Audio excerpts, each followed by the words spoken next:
नमस्कार, स्वागत है आप सभी का आर्य न्यूज पर। मैं आपके साथ निकिता कश्यप। बुलेटिन की शुरुआत करते हैं। नीट यूजी 2024 में कथित पेपर लीक और अनियमितताओं से जुड़ी याचिकाओं पर आज सुप्रीम कोर्ट में सुनवाई होगी और इससे पहले केंद्र सरकार, एनटीए और सीबीआई ने कोर्ट में हलफनामा दाखिल किया था। आपको बताते चले कि सुप्रीम कोर्ट ने नीट यूजी मामले में सबकी नजरें इसी पर है कि क्या परीक्षा रद्द कर दोबारा कराने का आदेश सुप्रीम कोर्ट की ओर से दिया जाएगा। इस मामले में कोर्ट जल्द ही अपना फैसला सुनाएगा। आपको बताते चले कि छात्रों ने अपनी याचिका में परीक्षा को रद्द करने और दोबारा से कराने की मांग की है।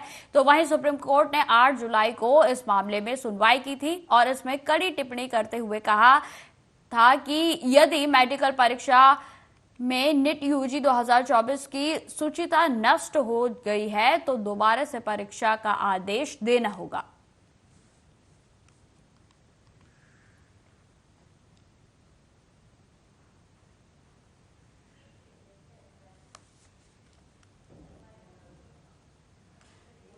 राष्ट्रीय राजधानी दिल्ली के भजनपुरा में बुधवार की रात 3 युवकों ने एक खौफनाक वारदात को अंजाम दिया, जिसमें कि आपको बताते चले कि बदमाशों ने गली के बाहर बैठे एक युवक को मामूली विवाद में पहले पटक कर मारा और फिर ताबड़तोड़ 17 बार चाकू घोंपकर हत्या कर दी गई।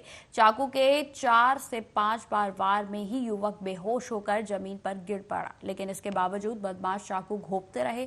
घटना की जानकारी होने पर आस पड़ोस के लोगों में पीड़ित युवक को जैसे तैसे अस्पताल पहुंचाया गया और जहां डॉक्टरों ने उसे मृत घोषित कर दिया।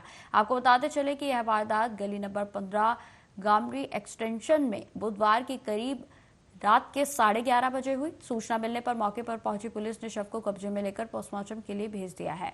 पुलिस मामले की छानबीन कर रही है। वहीं आपको बताते चले कि पुलिस के मुताबिक बदमाशों की पहचान के लिए इलेक्ट्रॉनिक मैनुअल सर्विलेंस की मदद ली जा रही है और पुलिस के मुताबिक घटनास्थल के आसपास लगे सीसीटीवी कैमरों में कुछ संदिग्धों के फुटेज भी मिले हैं। उम्मीद है कि जल्द ही बदमाशों की पहचान हो जाएगी और इसके बाद उन्हें गिरफ्तार कर लिया जाएगा। 11:30 बजे का इंसिडेंट है। गली नंबर 15 बोलते हैं गामड़ी, पुलिस स्टेशन भजनपुरा का इलाका है। मरने वाले का नाम सुमित है, उम्र 28 साल, टूर एंड ट्रैवल और जिम चलाते हैं। और रात में जो अभी इनिशियल पूछताछ में पता लगा है कि वो अपने जानकार के घर के बाहर बैठे हुए थे। 3-4 लड़के आए, उनके साथ कुछ कहासुनी हुई और फिर इनके ऊपर चाकू से हमला हुआ। इनको तुरंत हॉस्पिटल लेके गए थे और हॉस्पिटल में इनको मृत घोषित कर दिया। तो अभी हमने मर्डर का केस रजिस्टर किया, इन्वेस्टिगेट कर रहे हैं, शाम तक पकड़ लेंगे। क्या कोई दुश्मनी?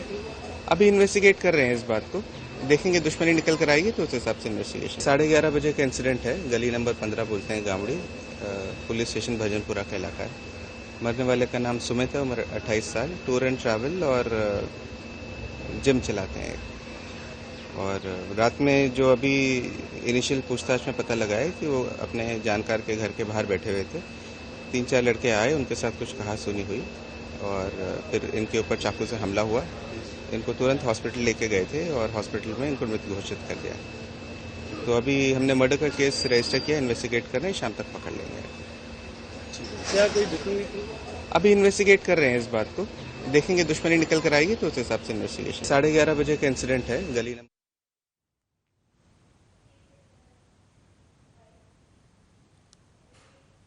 उत्तर प्रदेश के चंदौली में एडीएम अभय कुमार के द्वारा दी गई जानकारी के अनुसार आपको बताते चले कि मौसम काफी खराब था और कई जगहों पर आकाशीय बिजली गिरने की घटनाएं सामने आई हैं। जनपद में 6 लोगों की मृत्यु हो गई। आपको बताते चले कि उन्होंने यह भी कहा कि हमने जागरूकता अभियान चलाया है और इसमें लोगों को जागरूक किया जा रहा है कि जब तक मौसम खराब है तो उसे समय से साथ ही उन क्षेत्रों में ना जाएं और साथ ही साथ सुरक्षा बरतें। इसमें आज दोपहर 4 बजे के बाद और शाम 6 बजे के बीच में मौसम काफ़ी ख़राब था और कई जगहों पर आकाशीय बिजली गिरने की घटनाएं संज्ञान में आई हैं। इसमें अपने जनपद में अभी तक कुल 6 लोगों के मृत्यु की सूचना मिली है। इसमें 3 मुगलसराय थाना क्षेत्र के हैं, 2 व्यक्ति इसमें अलीनगर थाना क्षेत्र के हैं और 1 व्यक्ति वो कंदवा थाना क्षेत्र का है। मुगलसराय में जो 3 लोगों की मृत्यु की सूचना है उसमें 1 व्यक्ति की बॉडी अभी नहीं मिली है क्योंकि वो गंगा नदी में उस समय नाव पे था और उसकी मृत्यु के समय वो पानी में गिर गया, तो अभी उसकी बॉडी की तलाश कराई जा रही है और अलीनगर क्षेत्र में बच्चों की बात आ रही है, भाइयों की बात आ रही है। उसमें एक 12 वर्ष का बच्चा भी है जिसकी अलीनगर थाना क्षेत्र के अंतर्गत मृत्यु हुई है। इन सभी प्रकरणों में एसडीएम और तहसीलदार सभी पीड़ित परिवारों के घर जा रहे हैं और इसमें दैवीय आपदा के अंतर्गत प्रत्येक परिवार को 4 लाख रुपए जो है प्रत्येक जनहानि पर दिया जाएगा। इसमें आज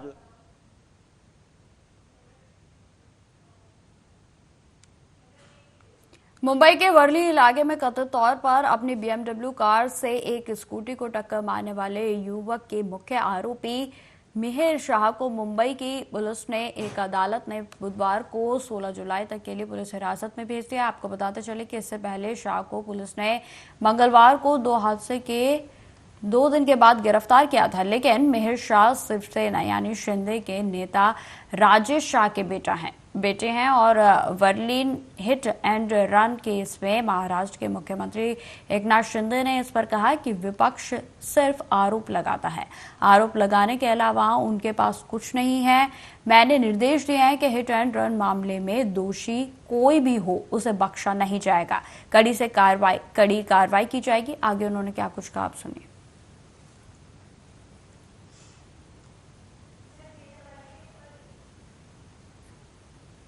केस में sir Worli hit and run case में अभी अपोजिशन जो है वो एलिज कर रहा है कि कवर अप करने की कोशिश की कहीं ना कहीं। देखिए, अपोजिशन हमेशा आरोप करते रहे, उनके पास आरोप के सिवा दूसरा कोई काम है। हम लोग कंस्ट्रक्टिव काम कर रहे हैं, हम प्रैक्टिकल काम कर रहे हैं और लोगों के बीच में देख रहे हैं हमारे कितने प्रोजेक्ट शुरू है। कई मुंबई में देखो कितने बड़े प्रोजेक्ट चालू है, मेट्रो के हैं, ये कोस्टल के हैं, अटल सेतु है, ये कारशेड है, ये सब हम कर रहे हैं। ये अपोजिशन को दिखाई नहीं देते। हिट एंड रन में मैंने पहले दिन से इंस्ट्रक्शन दिए हुए हैं। पुणे का हिट एंड रन इंसिडेंट हो गया तब से ये भी जब हुआ तो मैंने पहले पुलिस कमिश्नर को कहा कि इसमें कोई भी हो, कानून के सामने सब बराबर है, कोई बड़ा छोटा नहीं होता। और हिट एंड रन में जो दोषी है, जो गुनाहगार है, उनको बिल्कुल बख्शा नहीं जाएगा, उनके ऊपर कड़ी कार्रवाई हो जाएगी। उनकी जो भी है कोर्ट की कार्रवाई होगी, पुलिस की कार्रवाई होगी। और जो बार हैं, जो देर रात तक चलते हैं, पब है वहां पर और अनैतिक जो कुछ ड्रग्स है, ये सब बेचने वाले जो है, उनके ऊपर भी कड़ी कार्रवाई करने का आदेश मैंने दिया हुआ। उत्तराखंड में आगामी दिनों में कांवड़ यात्रा शुरू होने वाली है और इसी को लेकर डीजीपी अभिनव ने जानकारी देते हुए बताया कि कांवड़ मेले की तैयारियों के लिए कड़ी सुरक्षा का पहरा रखा गया है। कांवड़ मेला कानून व्यवस्था, यातायात प्रबंधन, लोगों की धार्मिक आस्था की दृष्टि से बेहद ही महत्वपूर्ण है। इस वर्ष कांवड़ मेला 22 जुलाई से 2 अगस्त तक आयोजित किया जा रहा है। 1 जुलाई को मेरी अध्यक्षता में एक अंतर्राष्ट्रीय बैठक भी हुई थी और जिसमें कि 8 राज्यों के पुलिस अधिकारियों ने भाग लिया था। इसके अलावा सीएपीएफ के अधिकारियों ने भी इसमें भाग लिया था। हमारा प्रयास यही है कि भीड़ प्रबंधन के लिए ड्रोन का उपयोग किया जाए। और इस वर्ष आपको बताते चले, उन्होंने जानकारी देते हुए यह भी बताया कि हरिद्वार के आसपास के जितने भी मेला क्षेत्र है उसमें करीब 7000 पुलिसकर्मियों को तैनात किया जाएगा। तो जिस तरीके से आपको बताते चले कि आगामी दिनों में अब हरिद्वार में कांवड़ यात्रा का आयोजन होगा, कार्यक्रम शुरू होगा, तो इसको लेकर प्रशासन की ओर से भी पूरे सुरक्षा के पुख्ता इंतजाम कर दिए गए हैं और जिसमें हर तरीके से प्रशासन की ओर से तैयारियां पूरी कर ली गई हैं। आपको बताते चले कि प्रशासन की ओर से इस बात की संतुष्टि दी गई है कि इस बार जो भी कांवड़ मेला होने वाला है उसमें भीड़ को लेकर खास तौर पर प्रबंधन जो है वो किए गए हैं और साथ ही साथ सुरक्षा के भी कड़ा पहरा रहेगा और जिसमें ड्रोन की सहायता से भीड़ प्रबंधन पर भी खास तौर पर ध्यान दिया जाएगा। आपको बताते चले कि इस वर्ष 22 जुलाई से कांवड़ यात्रा प्रारंभ हो रही है और यह समागम 2 अगस्त तक निरंतर चलता रहेगा और जिसमें हर की पौड़ी की बात हो या फिर हरिद्वार के उन सभी क्षेत्रों की बात हो जहां पर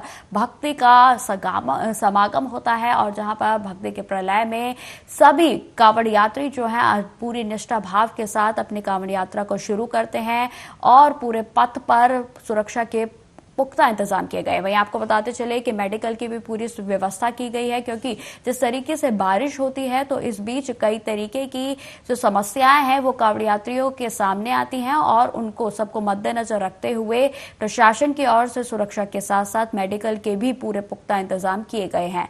आपको बताते चले कि इस वर्ष आगामी दिनों में 7,000 पुलिसकर्मी प्रशासन की ओर से तैनात किए जाएंगे।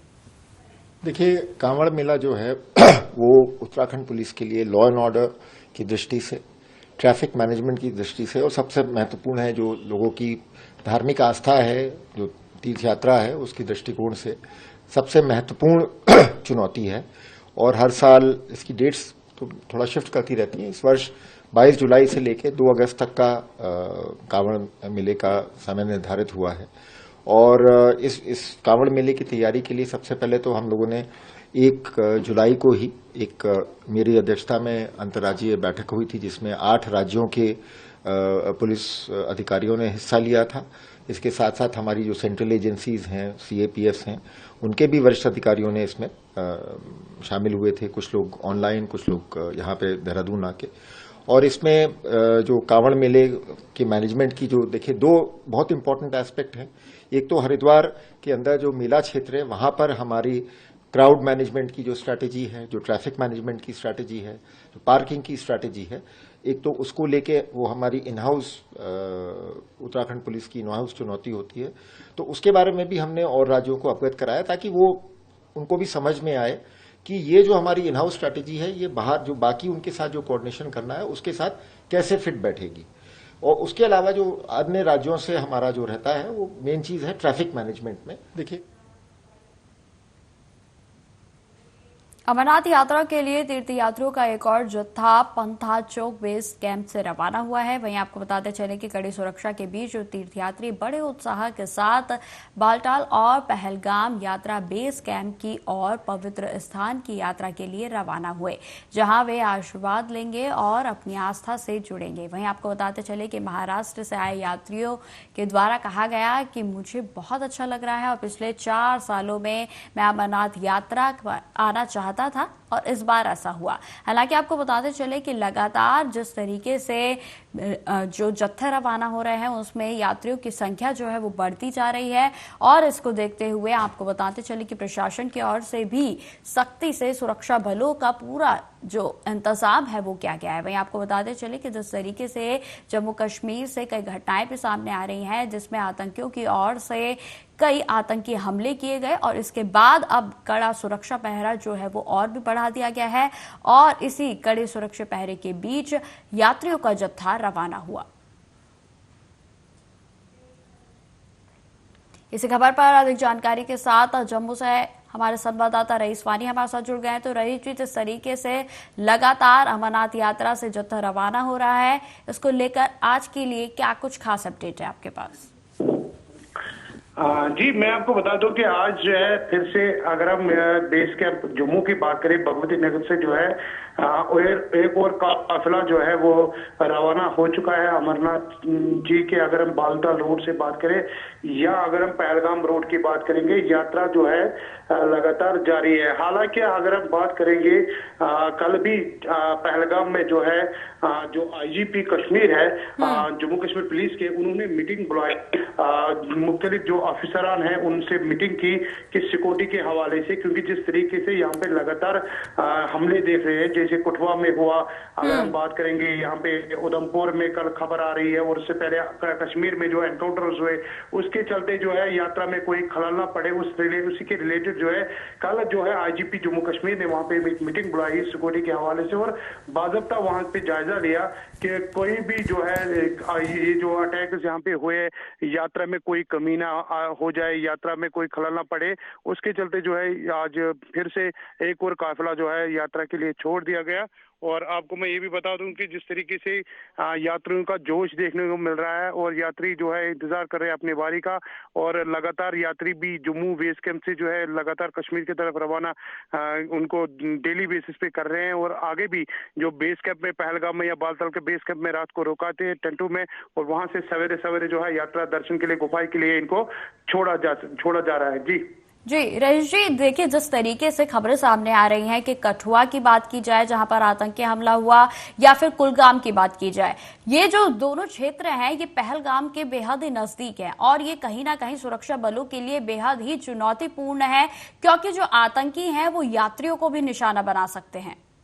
जी इसी पे जो है कल मीटिंग बुलाई गई थी। जिस तरीके से चाहे कुलगाम की बात करें या इससे पहले अगर हम कठुआ की बात करें या उधमपुर की बात करेंगे, लगातार इन तीन चीजों पे जो हमला हुआ है, हालांकि उसी के रिलेटेड कल मीटिंग बुलाई की यात्रा को किस तरीके से सिक्योरिटी जोन में लाया जाए, सिक्योरिटी बढ़ाई जाए ताकि यात्रियों में खलल न पड़े। क्योंकि तो चिंता की बात है, सिक्योरिटी के लिए बड़ा ये चैलेंज रहेगा क्योंकि जिस तरीके से लगातार जो है, चाहे अगर हम कठुआ की बात करें या अगर हम कुलगाम की बात करेंगे, जिस तरीके से कल शाम को उधमपुर में जो है फायरिंग हुई और ये कुल मिला के जो है ये चिंता की बात सिक्योरिटी के लिए भी है और इसीलिए यात्रा को सिक्योरिटी के लिए बढ़ाया गया है। जितने सिक्योरिटी लगाई गई थी अब थोड़ा उसे सख्ती और सिक्योरिटी में और इजाफा कर दिया गया है और मीटिंग भी इसलिए बुलाई गई थी कि यात्रा जो है वो सक्सेसफुल किस तरीके से कंटिन्यू है, यात्रियों को कोई खलल ना पड़े, यात्रियों को जो है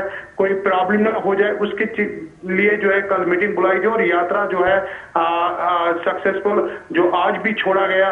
लगातार कल आईजीपी ने भी बोला कि यात्री जो है वो आ जाए, उनके लिए जो है जब हमने बात या आईजीपी कश्मीर से की, उनका साफ यही कहना था कि यात्री को कोई खलल ना पड़ेंगे, हमने सिक्योरिटी के लिए बढ़ाएंगे और सिक्योरिटी का कोई प्रॉब्लम नहीं होगी। हम कोशिश करेंगे यात्रा को सक्सेसफुल करें। जितने दिन के लिए यात्रा है बराबर यात्रा उन दिन के लिए चलेगी। बिल्कुल रईस जी, अगर बात की जाए जिस तरीके के सुरक्षा के पुख्ता इंतजाम इस समय किए गए हैं तो उसमें क्या क्या व्यवस्था जो है वो प्रशासन की ओर से की गई है सुरक्षा को लेकर? जी मैं आपको बता दूं कि हालांकि पहले ही जो है जो यात्री जब जम्मू बेस कैंप से निकलते थे और जम्मू के बेस कैंप से ही इनको सिक्योरिटी कवर दिया जाता है। पहले भी सिक्योरिटी की गाड़ियां चलती है, फिर उसके बाद बीच में यात्री उसके लास्ट में भी सिक्योरिटी की गाड़ियां चलती है और कुल मिला के जो है ड्रोन जो सर्वेल कैमराज लगे हुए हैं बाज़ाब्ता नेशनल हाईवे पे भी और उसके बाद अगर हम बात करेंगे इधर बेस कैंप में या पहलगाम के रूटों में और सर्वेलाइंस कैमरा भी लगाए गए, ड्रोन के थ्रू भी निगरानी कर रहे हैं और जहां पे भी नाके, जितने भी नाके रास्ते में है, हर किसी नाके पे जो है ये सिक्योरिटी जो है वो लगे हुए हैं और बाज़ाब्ता जो बैंकर्स बने हैं सिक्योरिटी के हवाले से, जहां जहां इनके लंगर लगे हैं वहां पे भी सिक्योरिटी का इंतजाम जो है बैंकर्स लगाए गए हैं। किसी भी तरीके से ओवरऑल जो हमने कल आईजीपी से भी बात की, उनका साफ कहना था कि हमारी तरफ से कोशिश हमेशा रहती है कि यात्री को कभी खलल न पड़े, यात्रा जो वो सक्सेसफुल हो जाए। जी रईस जी, तमाम जानकारी के लिए आपका बहुत बहुत धन्यवाद।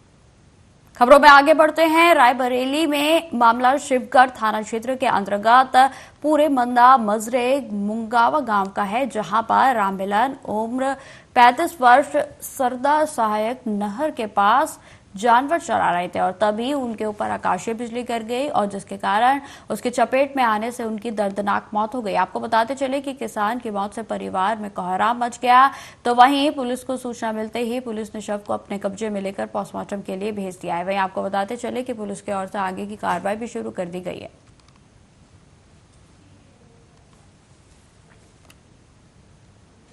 उत्तर प्रदेश के कानपुर देहात से महिला एवं बाल विकास तुष्टिहार विभाग के मंत्री प्रतिभा शुक्ला अचानक से औचक निरीक्षण का कड़ी नकेल जो है उनके द्वारा कसी गई। आपको बता दें कि मंत्री ने पहले एक प्राथमिक विद्यालय का निरीक्षण किया और उसके बाद बाल विकास पुष्ट आहार के स्टोर रूम का निरीक्षण किया गया। आपको बता दें कि मंत्री जी के सामने जो तस्वीर थी वो बयां कर रही थी कि किस तरह अधिकारियों और कर्मचारियों की लापरवाही के चलते सरकारी योजनाएं धरातल तक आते आते दम तोड़ देती हैं।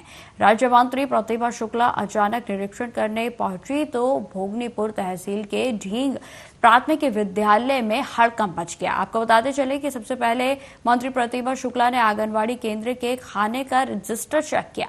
रजिस्टर में 20 बच्चों ने खाना खाया था, जबकि आंगनवाड़ी के महज 5 बच्चे ही आए थे। प्रिंसिपल सहित आंगनवाड़ी कार्यकर्त्री का झूठ सामने आ गया और इतना ही नहीं कि इतनी शिद्दत के साथ गर्म में बच्चे जो हैं वो गर्मी में पंखे के नीचे बैठे हुए थे क्योंकि लाइट कनेक्शन नहीं था। तो तमाम तरीके की जो अनियमितता है वो इस दौरान देखी गई और जिसको लेकर प्रतिभा की ओर से सख्त आदेश भी दिए गए। यहाँ पर आंगनबाड़ी, पहले तो हम लोग स्कूल गए, आंगनबाड़ी में गए जहाँ पर बच्चे नहीं थे और आंगनबाड़ी कह रही थी कि बच्चे आते हैं। उन्होंने भोजन में बताया कि हमारे 20 बच्चे हैं, 21 बच्चे आए हैं, लेकिन आए थे केवल 5 बच्चे। वहाँ की प्रधानाचार्य द्वारा बताया गया। हमारा कहना है प्रत्येक आंगनबाड़ी से कि सच लिखो, झूठ मत कहो। एक बच्चा आ रहा तो एक बच्चे को अच्छे से पढ़ाओ और बैठाओ और भोजन कराओ और जाने दो। 10 बच्चों की आवश्यकता नहीं है, गांव वाले जितने बच्चों को भेजेंगे, लेकिन आप अपने कर्तव्यों का निर्वहन करें और वितरण में बिल्कुल पारदर्शिता रखी जाए, कहीं भी कोई बनावट न रखी जाए। प्रत्येक आंगनबाड़ी केंद्र में पुष्टाहार बिल्कुल सही सही बांटा जाए। हम सभी लोगों ने यहाँ पर आके देखा, यहाँ बाबू यहाँ बैठे थे, बीरेन नाम है इनका, ये बैठे हैं, इनके यहाँ वितरण में काफी परियोजना में घपला हुआ और ये भी साथ ही हम कहेंगे कि काफी ज्यादा मात्रा में पाया गया। जो दलिया केवल ज्यादा पाया गया, दाल और रिफाइंड गया था। इनसे भी हमारा ये कहना है कि जो जिसका जो हिस्सा है उसको आप पूरा पूरा दे दीजिए, रोकिए नहीं। ये यहाँ पर मैम के द्वारा जो निरीक्षण किया उसमें मैम ने बताया कि दलिया ज़्यादा है, गाड़ी खोलो, दाल बता रहे हैं कम है, तो उसमें मलासा ग्रुप का जो है कुछ लोगों का बारिश, जैसे आज बारिश शुरू हो गई है, इस तरीके से अभी कल और परसों भी लगातार बारिश हो रही थी। इसी वजह से उन लोगों ने जो है जो माल उसमें लाद पाए थे वो लाद के ले गए, बकाया जो रह गया है तो ले जाना। रजिस्टर और जो खादान यहाँ रखा हुआ उसकी मिलान हुई तो उसमें घोर काफी अनियमितताएं मिली हैं।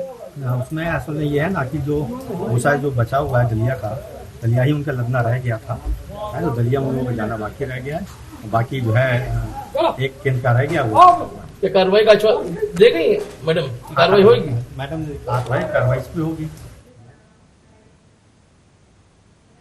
तो फिलहाल इस बुलेटिन में इतना ही। देश दुनिया की तमाम खबरों की जानकारी के लिए बने रहे हमारे साथ। नमस्कार।